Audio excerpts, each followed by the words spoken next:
about sending people, if you can't find a third country to take them and their original country won't take them back, of taking them to Ascension Island in the South Atlantic. Yes. That's a real proposition. Yes. Because it's almost impossible to land on Ascension Island. It's not impossible to land. It's an RF base. Yes, but it's been described as a very, very difficult place to land.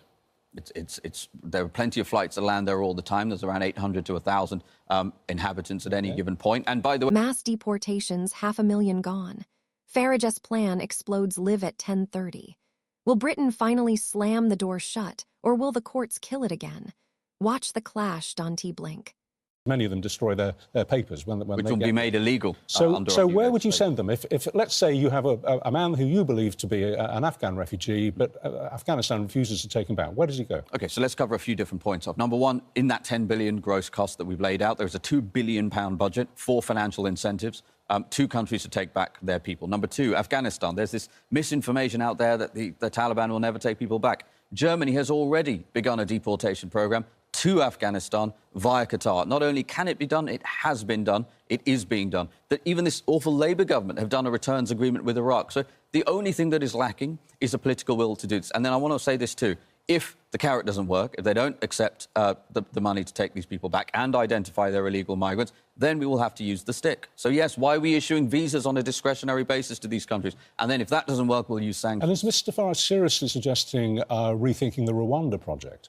Well, we are going to have third countries available for countries that the Home Secretary has not designated as safe. We do accept there will be some countries potentially or some situations where that will need to happen. So, yes, in that situation, we will have third countries where we resettle people. But what's completely different is that there's a total legal reset here. One of the reasons why Rwanda failed is because the Tories were booted out for being so awful by the electorate. But also, they didn't leave the ECHR, so the courts just blocked it. Not only are we leaving the ECHR, we're replacing the Human Rights Act with a British Bill of Rights, which will leave no branch available for judges, activist judges, to stop deportation. And was Mr Farage serious about sending people, if you can't find a third country to take them and their original country won't take them back, of taking them to Ascension Island in the South Atlantic? Yes. That's a real proposition. Yes. Because it's almost impossible to land on Ascension Island. It's not impossible to land. It's an RF base. Yes, but it's been described as a very, very difficult place to land.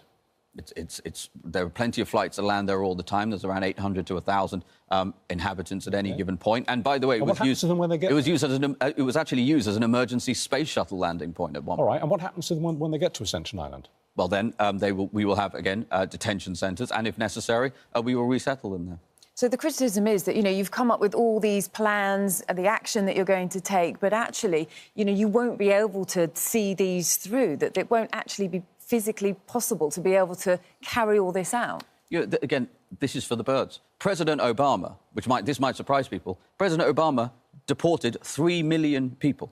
He deported 3 million people across his 2 terms as president. There is absolutely historical precedent for doing this, and that is what reform will do.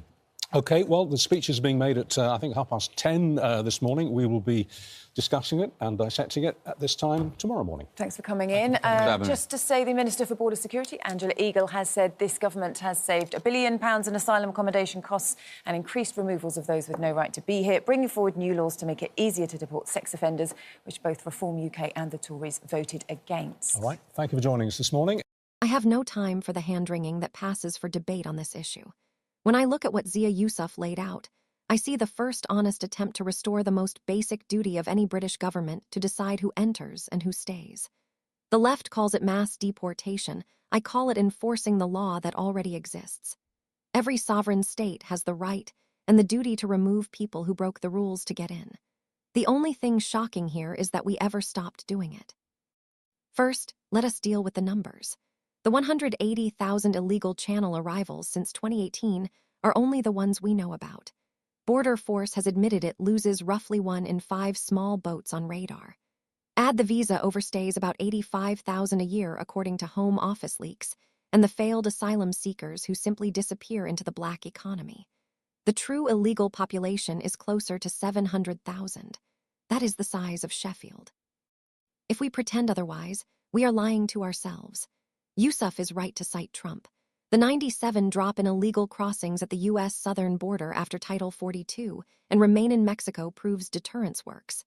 The same lesson comes from Australia. Between 2013 and 2014, Tony Abbott's Operation Sovereign Borders towed back boats and set up offshore processing. The boats stopped almost overnight. 0 drownings at sea, 0 new arrivals by 2015. The Australian left screamed, yet even Labour governments kept the policy because it worked. Britain can copy that success tomorrow if we have the nerve. The ECHR is not Holy Writ. It is a post-war French invention that was never meant to override elected parliaments. Poland and Hungary already ignore its rulings when it comes to deporting criminals. Israel simply refuses entry to anyone arriving illegally and ships them to third countries under agreements with Rwanda and Uganda. The sky has not fallen. The European Court can issue all the injunctions it likes without British cooperation. They are paper tigers. Parliament is sovereign. We can leave the ECHR tomorrow with one act, just as we left the EU. The only obstacle is political will. The money argument collapses under scrutiny. The Home Office quietly admits we spend $8 million a day, $3 billion a year housing asylum seekers in hotels. That figure does not include welfare, schooling, healthcare, and the police time spent dealing with the criminal element. The Migration Watch think tank calculates lifetime costs for each illegal entrant at $1 million once family reunion is factored in. £10 billion to remove them is not an expense, it is an investment that breaks even in 18 months and saves $40 billion within a decade. Anyone who calls that too expensive is telling you they would rather mortgage your children's future than upset the guardian. As for the moral panic over sending people back to danger, the facts are stubborn. Roughly 80 of Channel migrants are young men from safe countries such as Albania, Georgia, and India. The top nationality arriving last year was Albanian. Albania is a NATO member on the path to EU membership. It is safer than parts of Glasgow. Taliban have already accepted deportees from Germany via Qatar. They care more about cash than ideology. If Kabul refuses to take its citizens, we have leveraged 200,000 Afghans in Britain send home $1.5 billion in remittances each year. Freeze those transfers or slap a 50 tax on them and watch how quickly cooperation improves. The same applies to every other country of origin. We issue 2.5 million visitor visas a year. That is bargaining power. Every Bangladeshi or Nigerian overstayer we wish to remove can be matched against the legitimate students and tourists we admit from the same country. A simple rule: no returns, no visas would focus minds wonderfully. The Foreign Office already uses this tactic for small consular cases. Scaling it up is trivial.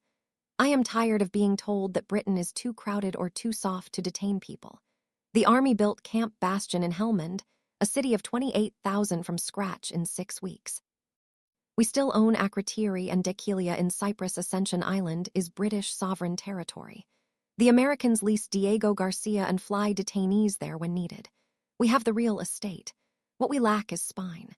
The Danish are already negotiating with Rwanda for a similar offshore processing center. If they can do it, so can we. The left loves to cite individual sob stories, yet they never mention the victims of open borders. In 2023, 29 of all knife crime offenders in London were foreign nationals, despite being 8 of the population. The grooming gangs in Rochdale, Telford, and Rotherham were overwhelmingly of Pakistani origin. The Manchester arena bomber, Salman Abedi, was a refugee child. Every one of them had been granted leave to remain. How many more names must be added to the list before we act? The argument that we need migrants to pay our pensions is equally bankrupt. The Office for Budget Responsibility shows that low-skilled migrants are net recipients of state benefits for their entire lives. Only high-skilled migrants contribute more than they take, and they overwhelmingly arrive on legal visas, not rubber boats. Japan has almost zero immigration, yet maintains pensions by raising the retirement age and automating industry. Britain, with its universities and financial services, could do the same if we stopped importing cheap labor. Internment camps are not a radical idea, they are standard practice. France has had them for decades in places like Sangatte and the Calais jungle. Italy uses hotspots on Lampedusa. Spain's North African enclaves of Ceuta and Melilla have razor-wire fences that work. The only difference is that we pretend to be shocked when someone suggests doing what our neighbors already do. I note the hypocrisy of Labour and the Liberal Democrats. When Tony Blair deported 3,000 failed asylum seekers to Zimbabwe in 2004, the left applauded. When Theresa May sent charter flights to Jamaica, they called it racist. The principle is not the problem, the politics is. The moment Reform UK proposes what Labour once did, it becomes far right. I am past caring about labels. The British people have been told for 30 years that nothing can be done. Today we have a plan, a price tag, and a precedent. The only question left is whether we have the courage to see it through.